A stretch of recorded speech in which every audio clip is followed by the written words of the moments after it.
Hoje eu vou contar a história de Minnie Dean, que é a única mulher que foi executada na Nova Zelândia em toda a sua história. O seu corpo foi enterrado no cemitério de Winton, agora acompanhada por seu marido, que morreu em um incêndio anos depois. E existem relatos que até hoje nenhuma grama cresceu aos arredores do seu túmulo. A Minnie era uma salvadora ou era uma assassina? Esse caso aconteceu há muitos anos atrás, mas até hoje é lembrado. Era uma época em que ter um filho fora do casamento era desaprovado, uma época em que o aborto não era uma opção e uma época em que a contracepção era inexistente ou difícil de encontrar. No final de 1800, na Nova Zelândia, isso era um problema para muitas mulheres. Felizmente, havia uma mulher disposta e capaz de dar um passo à frente, intervir e ajudar. Essa era Minnie Dean, a fazendeira de bebês.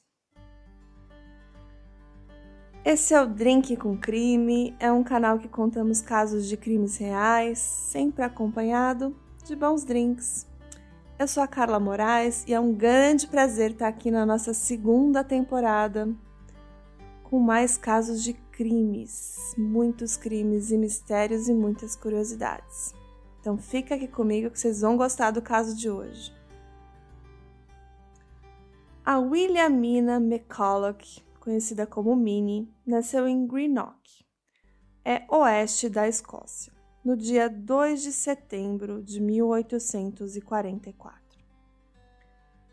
Ela era uma das 7 filhas, todas meninas. O seu pai era engenheiro ferroviário e a sua mãe morreu de câncer em 1857.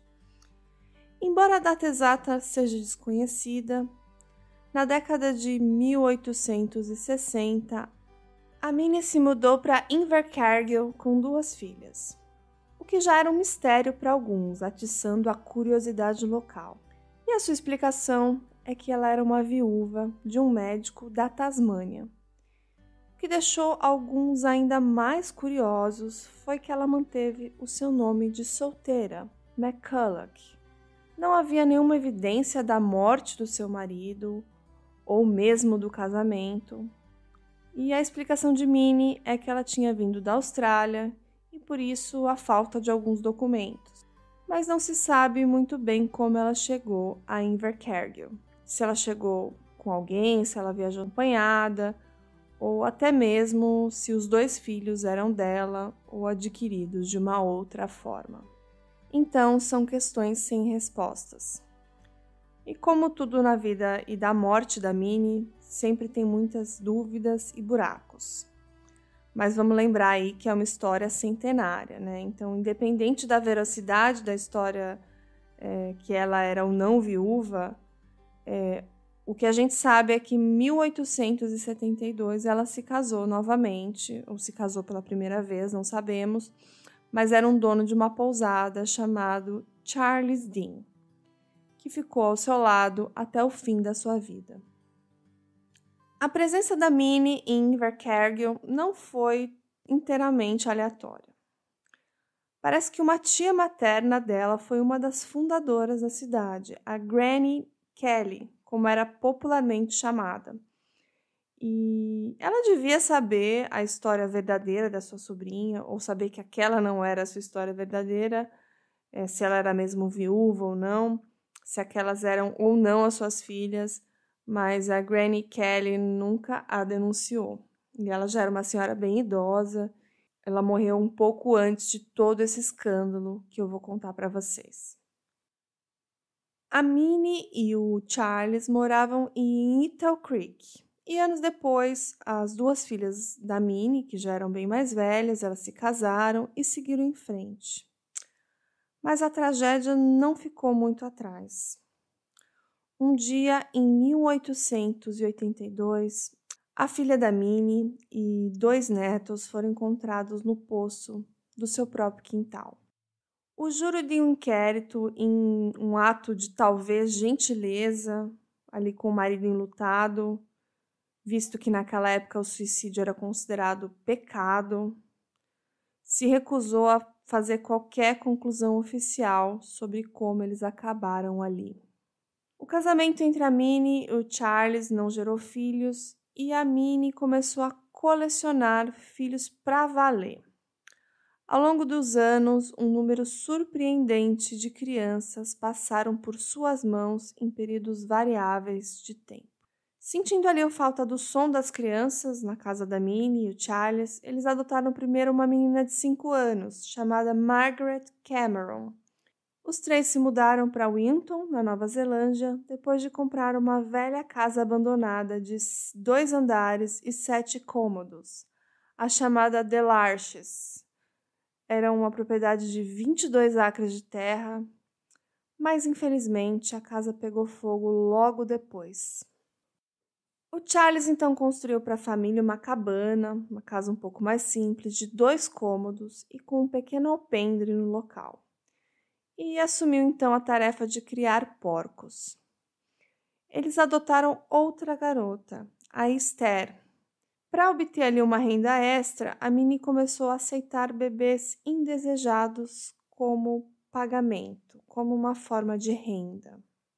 A prática era chamada de criação de bebês e era considerada um mal necessário. Embora os anticoncepcionais não tivessem ali disponíveis, o aborto era muito perigoso e as mães solteiras eram condenadas ao ostracismo e tinham pouca ou nenhuma provisão para cuidar do bebê. E a Minnie estava lá para ajudá-las. Ela colocava anúncios bem discretos no jornal. Mulher casada, respeitável, com uma casa confortável, na área rural, quer adotar uma criança. Aí colocava o endereço e dizia, sem filhos. Quando essa criança enfim chegava às mãos da Minnie, acordos legais eram elaborados e assinados.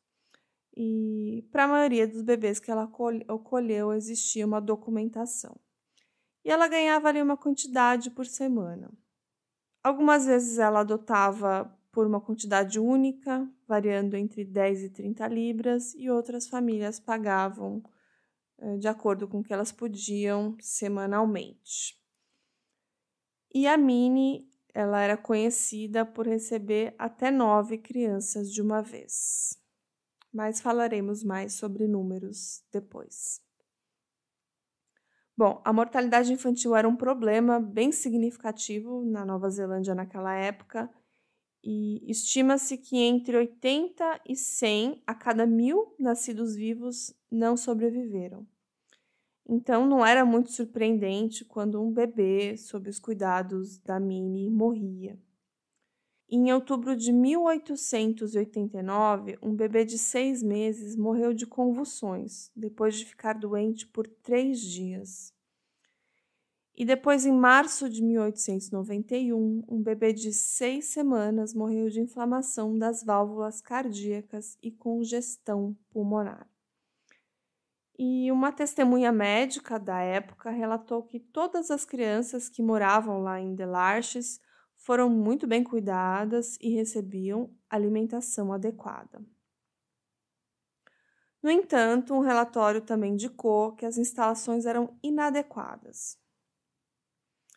O legista exonerou a Minnie de qualquer irregularidade, mas recomendou que ela reduzisse o número de crianças sob os seus cuidados, bem como melhorasse as condições da moradia. A Minnie obedeceu, mas apenas parcialmente.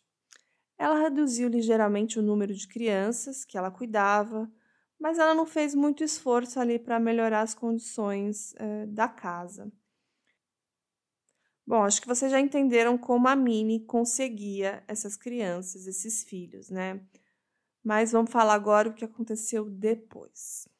Parece que 6 morreram, 10 viveram e 3 outros foram para destinos desconhecidos. E parece que uma outra criança ficou sob os seus cuidados por muito pouco tempo e depois foi removido para a polícia.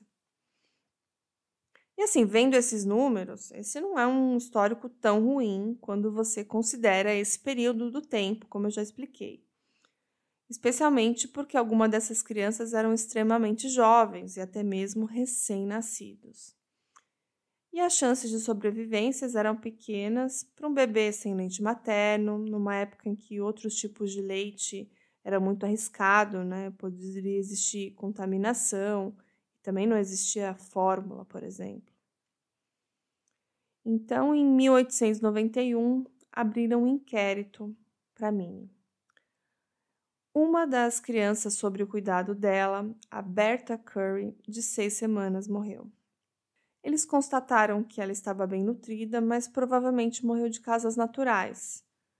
E criticaram, mais uma vez, o estado da casa. E no momento da morte da criança, a Minnie tinha 10 filhos no total sob os seus cuidados, com idade entre 6 semanas e 11 anos. 3 dormiam com a Minnie na sua cama, 4 em caixas pelo quarto, 2 dormiam com o Charles no alpendre e 2 compartilharam uma cama na cozinha. Apesar da superlotação e do estado de degradação da casa, todos os pequeninos eram bem alimentados e bem cuidados. E o inquérito pode ter exonerado a Minnie da responsabilidade pela morte da Bertha, mas ele foi publicado em diversos jornais, o que trouxe ali muita atenção negativa. E no futuro ela acabou ficando muito relutante em relatar essas mortes sobre os seus cuidados. Durante esse período, também, a polícia tornou-se cada vez mais interessada nas suas atividades e criaram uma nova lei, é a Lei de Proteção à Vida Infantil. Ela foi introduzida em 1893 para monitorar essas criações de bebê. Então, exigia que os envolvidos eles registrassem a si próprios e todas as crianças sob os seus cuidados. Mas a Minnie nunca se inscreveu nesse programa, nessa lei, acreditando, talvez com razão, que a sua autorização fosse negada. E apesar desse escrutínio, a Minnie continuou a adquirir filhos, tornando-se cada vez mais reservada em seus esforços para fazê-lo. Ela fazia assim tudo de forma muito secreta, sem muita gente saber. Mas a parte desconcertante disso tudo é que, apesar de tudo que aconteceu, ela nunca parou. Será que foi o desespero econômico? Ou será que ela realmente era muito procurada pelas pessoas em desespero, né? E o negócio também não parecia ser muito financeiramente viável. E ela estava assim, aceitando crianças a cada vez preços mais baixos, ganhando cada vez menos e tendo menos recursos para mantê-las. E até que um momento o comportamento dela era meio que compulsivo, né? E falam, será que ela era uma acumuladora de crianças, como alguns acumulam animais hoje, né? Ou será que ela estava ali tentando preencher um buraco deixado pela sua filha e seus netos perdidos, né? Ou talvez ela sentisse ali algum tipo de afinidade com aquelas mães solteiras, os filhos indesejados, e nascida de suas próprias experiências pessoais ali, talvez, né? Pensando que talvez ela não fosse mesmo casada, talvez que ela tivesse criado as filhas sozinhas, assim, pensando que a sociedade, como ela via as mulheres, né? Então, assim, são especulações, tá? Bom, seja qual for o motivo, isso seria a ruína da Minnie. Bom, nenhuma nova morte foi relatada por um tempo, mas isso não impedia as pessoas de fofocarem e muitos rumores.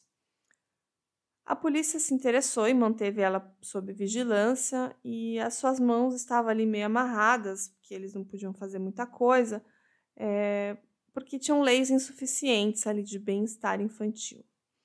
E, de acordo com essa lei, a polícia nem tinha permissão para entrar ou inspecionar a propriedade. E a Minnie também não era obrigada a manter o registro, né? Ou responder qualquer pergunta. Então, isso tornava assim, cada vez mais difícil provar uma irregularidade. E até então, assim, eles não puderam nem mesmo identificar, nesse período aí, se alguma criança sobre a posse da Minnie tinha ou não morrido. Até que em 1893, o proprietário de uma pensão em Christchurch entrou em contato com a polícia. Ele disse que tinha uma mulher que tinha recebido um bebê de 3 semanas enquanto estava hospedado na pensão dele. E o detetive rapidamente foi até lá e retirou o bebê dos seus cuidados, do cuidado da Minnie, e aí ainda fez um relatório e declarou: "Eu acredito que essa mulher teria matado ou abandonado essa criança antes de chegar ao seu destino, se eu não tivesse agido e tirado o bebê dela." Quem era essa mulher? Era a Minnie Dean. Mas assim, até então eram suspeitas, né? Ela tentou receptar um bebê, a polícia conseguiu ali identificar ela e a polícia conseguiu a tempo retirar os bebês dos cuidados da Minnie, mas não sabiam se ela levaria para sua casa, se ela cuidaria e tudo mais. Mas em 2 de maio de 1895, as suspeitas foram confirmadas. De acordo com um guarda ferroviário, a Minnie Dean embarcou num trem com um bebê e com uma caixa de chapéu. A caixa de chapéu parecia estar vazia, porque ela parecia estar muito leve. Quando a Minnie Dean saiu do trem, o bebê tinha ido embora e a caixa de chapéu estava misteriosamente pesada. Diante dessa constatação, uma mulher chamada Jane Horsby acabou se apresentando à polícia, alegando que tinha dado a Minnie a sua neta, Eva. E a polícia logo foi atrás da Minnie. Então, eles fizeram uma busca na residência e encontraram pertences e roupas que eram da bebê Eva. Mas a própria criança não estava em lugar nenhum.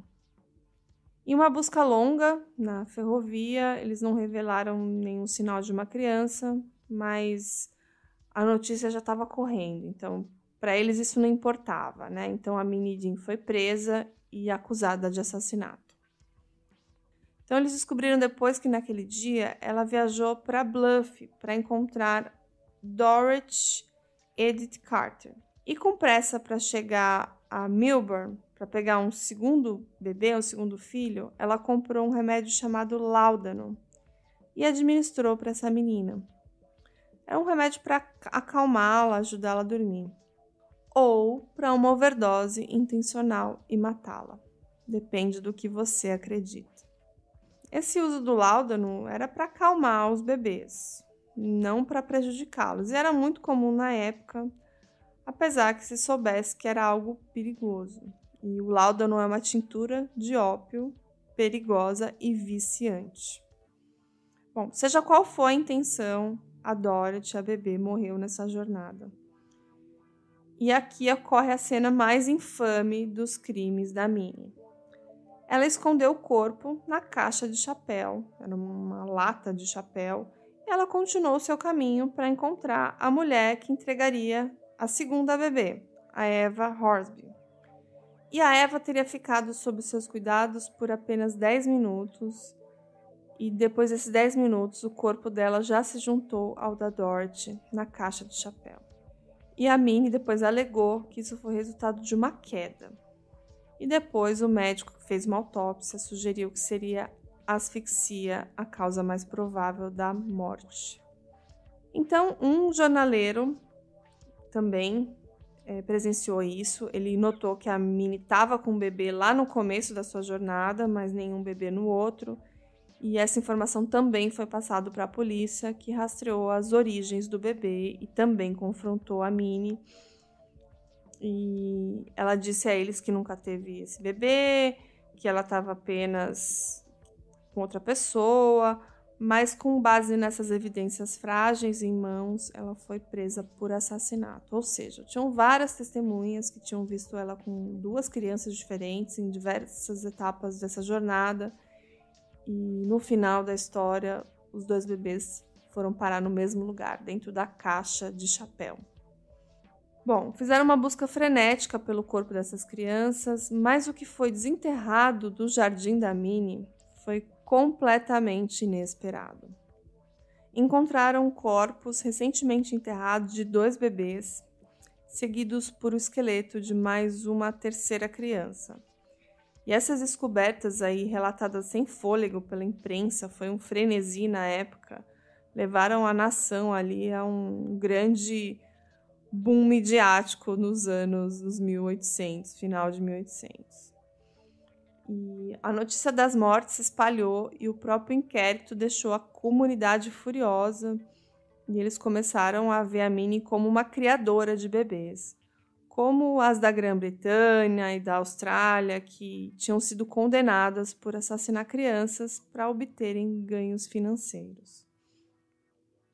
E o jardim da Minnie foi revistado, ainda procurando o bebê, e foi lá que descobriram os corpos recentemente enterrados de 2 meninas, sendo um deles o da Eva e o esqueleto de um menino de 4 anos.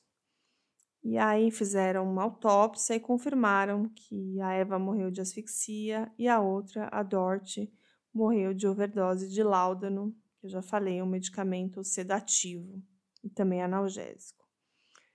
Eles não foram capazes de determinar a causa da morte do menino, mas, no entanto, a Minnie mais tarde admitiu que ele teria morrido afogado sob seus cuidados de forma acidental no ano anterior. No seu julgamento, o advogado da Minnie, Alfred Hanlon, argumentou que todas as mortes foram acidentais e só foram encobertas para evitar a indignação que ela havia experimentado anteriormente. Do lado de fora do tribunal, caixas de chapéu contendo bonecas eram vendidas. Foram vendidas no dia do julgamento como souvenirs, como lembranças. E naquela época, ela era oficialmente a mulher mais odiada da Nova Zelândia. O julgamento durou apenas 4 dias e a sua defesa falhou. E no dia 21 de junho de 1895, ela foi considerada culpada do assassinato da Dorothy Carter e posteriormente condenada à morte por enforcamento. Entre junho e agosto de 1895, a Minnie Dean escreveu o seu próprio relato. Então, ela alegou ter cuidado ao todo de 28 crianças, sendo 5 das quais ela diz que estavam com boa saúde quando a sua casa foi invadida. Ela diz que 6 morreram sob os seus cuidados e uma teria sido devolvida aos seus pais. Além das suas 2 filhas adotivas oficialmente, isso daria ali um total de 14 crianças sem paradeiro, porque ela só explicou o paradeiro de parte delas. Tem uma autora, a Linley Hood, ela fez uma biografia da Minnie. E ela conta que ela traçou as origens de 18 dessas 28 crianças. Ela diz que destes 16 teriam nascido fora do casamento. Outros 2 nasceram de forma suspeita logo após o casamento e foram rejeitados pelos maridos, pelos homens,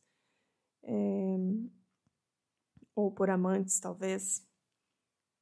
E alguns têm fontes de pagamento desconhecidas, né? Então, 4 parece que foram pagos pelas mães, 5 pelos pais e 7 pelos avós. E a taxa padrão para que a Minnie cuidasse de um bebê permanentemente era de 20 libras. Não sei quanto isso dá hoje em dia, mas imagino que não seja muito dinheiro. Em 12 de agosto de 1895, a Minnie Dean foi executada na prisão de Invercargill. Em 12 de agosto de 1895, a Minnie Dean foi executada na prisão de Invercargill. De acordo com o jornal da época, o The Otago Daily Times, ela caminhou em linha reta sem parar até a portinhola. Deu uma olhada minuciosa, primeiro para a forca, depois para os seus pertences, depois para meia dúzia de pessoas que estavam lá embaixo. Ela deu um olhar de desprezo e repugnância para o carrasco e colocou-se numa posição para facilitar o trabalho dele, tanto quanto possível. Respirou fundo algumas vezes enquanto ajustava a corda e colocava o gorro de chita branco sobre a sua cabeça e rosto. As suas palavras finais alegaram a sua inocência. Ela disse assim: "Não tenho nada a dizer, exceto que sou inocente." Existem relatos que quando ela caiu pelo alçapão, ela gritou: "Ó Deus, não me deixe sofrer." Até hoje a Minnie Jean, ela existe no folclore da Nova Zelândia como assassina de bebês da Ilha do Sul. E de acordo com a lenda local, ela matava os bebês com um alfinete de chapéu e vivia sempre vestida de preto, dos pés à cabeça. A Minnie era como o bicho-papão da nossa cidade quando eu era criança, disse uma moradora, a Ellen Henderson. Se você estava sendo levando uma bronca, sendo travesso, você provavelmente ouviria: "É melhor você tomar cuidado ou vão mandá-lo para a fazenda da Minnie Jean." E nunca mais haverá notícias de você. Bom, essa é uma história super antiga, mas interessante, tem muito viés aí político, social, interessante, que eu queria trazer para vocês.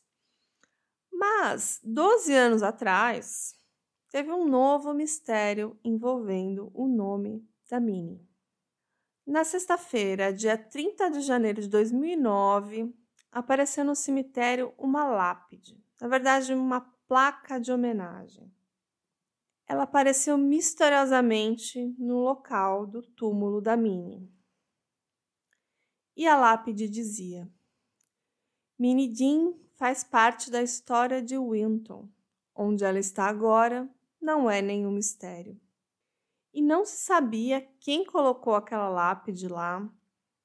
A família distante, né? Os filhos, bisnetos, sei lá. Foram considerados ali, mas os descendentes afirmaram que a lápide não foi colocada por eles. Anos antes, em 1985, a Television New Zealand exibiu uma série sobre o advogado que defendeu ela, o Alf Hanlon. E nesse episódio, eles concluíram que fizeram lá uma entrevista, assim, uma coisa meio histórica, dizendo que ela era culpada somente de homicídio culposo. E o produtor do episódio, que era o Wayne Torrell, achou que o túmulo dela deveria ter uma lápide, porque era um lugar assim sem nenhuma identificação nem nada. E eles entrevistaram então as pessoas da cidade lá de Winton, e todos eles disseram que deveria ter uma lápide, alguma coisa, pelo menos para identificar o local e tudo mais. Mas nada foi feito. Eu vou aproveitar e pedir para vocês depois seguirem a gente lá no Instagram, que eu vou deixar umas fotos como era originalmente o local onde ela estava enterrada, que é um lugar sem identificação, sem nada, num cemitério histórico assim bem bonito. Vou deixar umas fotos lá. E o sobrinho bisavô da Minnie Jean também desejava que erguer uma lápide lá na sua sepultura não identificada. Ele foi consultado isso 113 anos depois dela ter sido condenada à morte. E o nome desse sobrinho bisavô é Martin McRae. Ele é um jardineiro de Stirling, na Escócia, né? Lá do outro lado do país, né? Falando de Nova Zelândia, estamos falando agora de Escócia. Mas ele escreveu uma carta para a comunidade lá de Winton, no final de novembro daquele ano, 1985, eu estou falando, dizendo que ele estava pensando em preparar-lhe uma lápide para sua tia-avó. E aí, então, esperavam que nessa lápide tivesse, por exemplo, o nome dela, a data que ela morreu. Tinha, inclusive, mandado uma sugestão de frase, que era: "A memória de Charles Dean, 1836 a 1908, e sua esposa Wilhelmina McCulloch, 1844 a 1895. Descanse em paz." Uma frase tradicional de lápides, né? Mas essa nova lápide aí, né, confundiu todo mundo com aquela frase super enigmática, né? Minnie Jean faz parte da história, onde ela está agora não é nenhum mistério. E muitos moradores ali ficaram intrigados a saber que uma lápide diferente foi instalada no cemitério local. Teve um presidente lá da Fundação de Conservação de Cemitérios Históricos da Nova Zelândia, o nome dele é Stuart Harvey, de Dunedin. Ele disse que o direito de colocar uma lápide estaria nas mãos da família, mas que ele não sabia a origem daquela lápide ali misteriosa. E nenhum pedreiro monumental ali da região assumiu ter feito a lápide. Mas todos que a viram disseram que ela foi feita por um profissional. E os custos estimados para uma placa como aquela seriam de $2.000 americanos. Eu vou deixar também fotos dessa lápide misteriosa que apareceu lá no cemitério, tá? Bom, mais um século, desde que ela foi considerada culpada de infanticídio, enforcada. Agora essa nova placa em um chamariz, né? Um número crescente de pessoas passou a visitar o seu túmulo. E a polêmica lápide foi removida sem saber ao certo a sua autoria. Mas aí em fevereiro de 2009, cerca de 60 pessoas compareceram para a inauguração de uma lápide autorizada, aí sim erguida em nome do sobrinho bisneto, o Martin McRae. Aí tinha só apenas os nomes e um singelo descanse em paz. Bom, eu já falei do fim da Minnie. Mas o que aconteceu com o Charles Dean, o marido dela, né? Não se fala muito sobre isso, porque a vida dele foi completamente ofuscada aí pela fama da esposa, né? Ele foi considerado inocente e voltou a morar lá em Larches, mas em 1908 a casa se incendiou novamente, dessa vez com o Charles dentro. E ele não deixou família, porque ele não tinha filhos, e os jornais da época disseram que ele não tinha nenhum descendente e nem familiares. E a pergunta que ficou, né? Acidente ou suicídio? Acho que é mais uma resposta que jamais teremos. Ou até mesmo um crime, talvez. Alguém queria também matá-lo, achando que ele também era um infanticida. Não sei. Pensei nisso agora. Bom, até hoje, as crianças que se comportam mal são ameaçadas, não com bicho-papões, mas para serem mandadas para Minnie Dean. E as opções para as mulheres solteiras e as meninas que engravidavam ali na Nova Zelândia vitoriana eram horríveis. E algumas corriam o risco de morrer ali na mão de um aborteiro ilegal.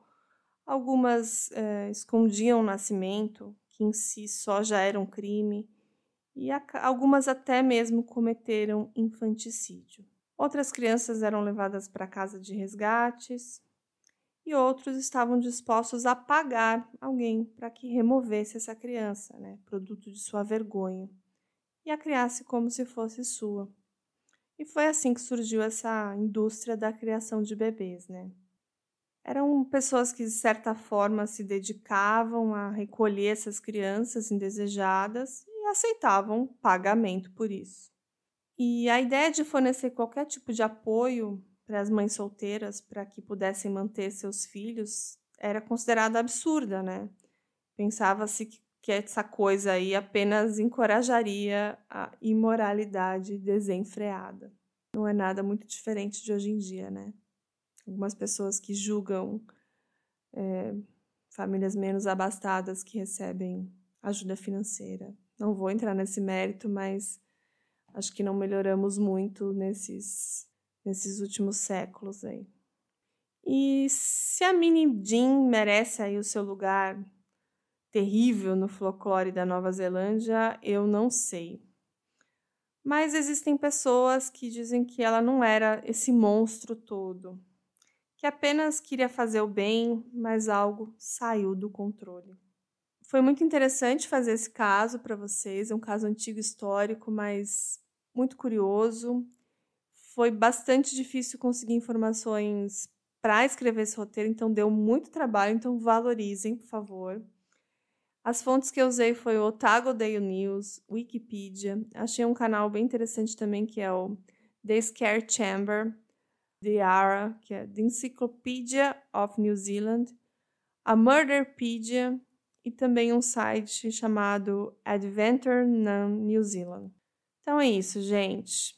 Esse é o caso de hoje, curioso, histórico, para deixar a gente pensando aí e também pensando nesse folclore neozelandês que eu achei muito interessante. Então espero que vocês estejam curtindo o nosso canal, o nosso drinkzinho. Não esqueça sempre de inscrever nos nossos canais, a gente também tá no YouTube. Clicar no sininho nas plataformas, ficar de olho que a gente posta episódio todas as semanas, às vezes até mais que um. Segue a gente lá no Instagram, no @drinkcomcrime. Te vejo no próximo episódio. Grande beijo. Tchau, tchau.